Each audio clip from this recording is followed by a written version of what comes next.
এখন 4 বাজে। 2:30টার সময় উঠে আমরা রেডি হয়ে যাই সাবমিটে যাওয়ার জন্য। আর এটা ছিল আমাদের second last good day. Morning, আমি বিরাজ আর আমরা আছি এখন 4 বাজে।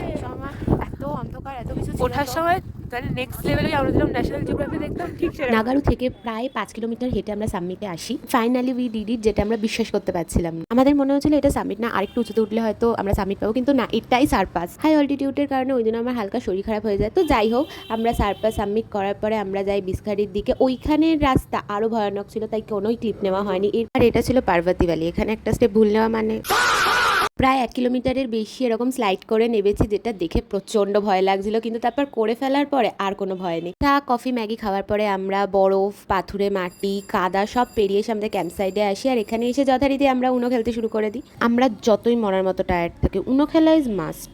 সন্ধ্যে 7:30টার সময় সুন্দর প্রাকৃতিক দৃশ্য দেখতে দেখতে আমরা ডিনার শেষ করি, তারপর ঘুমিয়ে পড়ি। যাই হোক, দেখা হচ্ছে নেক্সট মিনি ব্লগে। বাই।